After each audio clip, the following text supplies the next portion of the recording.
Bonsoir, Président. Bonsoir. Vous avez marché aujourd'hui sur les rues de Lomé. Quels sont les messages que vous avez véhiculés à vos militants à votre meeting? Non, nos messages sont clairs. C'est un message de mobilisation du peuple togolais pour obtenir les réformes. Des réformes qui sont entièrement définies et connues de tous. Et que les députés à l'Assemblée nationale, ceux de l'opposition, ont traduit en proposition de loi. Nous sommes venus annoncer ça au peuple togolais et leur demander de se tenir prêts pour obtenir ces réformes-là. Seule la mobilisation peut nous y préparer. Et donc, c'est ce message que nous sommes venus délivrer essentiellement. Il est clair que nous n'avons pas oublié la décentralisation, que le gouvernement refuse obstinément de faire, ou s'apprête à le faire de manière biaisée. Tout ça n'est pas normal et ne témoigne pas de leur part l'amour de la patrie. Et c'est une situation regrettable. Donc, vous avez senti la chaleur avec laquelle le peuple a accueilli ce message.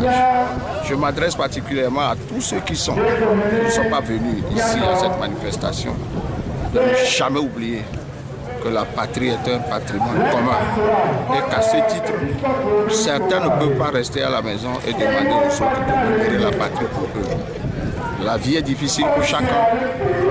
Notre pays n'avance pas. Et ça, c'est des dégâts qui concernent tous les Togolais autant que nous sommes. Donc c'est tout à fait ensemble qu'il faut le faire. Je m'adresse particulièrement aux gens du NIR aussi, qui sont des compatriotes, que nous aimons au même titre qu'eux. Ils nous sont à la limite que des adversaires politiques. En tout cas, c'est ce que nous pensons. Et nous leur disons qu'au moins de privilégier ce qui est bon pour le Togo. Et ce qui est bon pour le Togo, c'est l'intérêt du Togo et non l'intérêt ni d'une famille ni d'un clan. Et ce message doit être clair pour tous. Voilà ce que nous leur disons.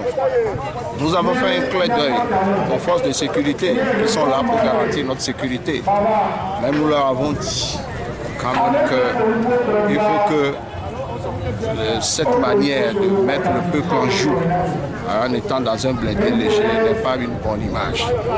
Et qu'il est important que les autorités fassent comprendre aux gens que les manifestations pacifiques dans la rue n'est pas une arène de guerre, pour que le peuple se voit mis en joue par sa propre gendarmerie, ce n'est pas une chose normale. Et nous le disons sans rancune et pacifiquement, pour que ça corrige, parce que si d'autres observateurs regardent ça, ça va détériorer l'image et de nos forces de sécurité et de notre pays. Nous le disons gentiment, dans l'amour de tout un chacun. C'est tout ce que nous disons. Vous avez fait aussi un appel au nouveau ambassadeur de Dieu. Effectivement, le nouvel ambassadeur des États-Unis d'Amérique m'a offert la dernière fois ses bons offices en disant qu'il est prêt à faciliter un dialogue entre nous. Bon, nous avons d'abord cherché à le remercier très sincèrement pour cette disponibilité, mais en lui rappelant que son prédécesseur direct avait expérimenté la même chose. Et on a convenu, entre autres, que juste après les élections législatives de 2013, nous allons organiser les locales dès le lendemain. Mais ça fait 3 ans, rien n'a encore bougé. C'est pour lui dire qu'il faut qu'il s'arme de patience et de savoir-faire pour montrer qu'il représente un grand pays, une puissance, pour qu'enfin, s'il facilite un dialogue, que nous puissions, chacun à ce qui le concerne, respecter nos engagements pris.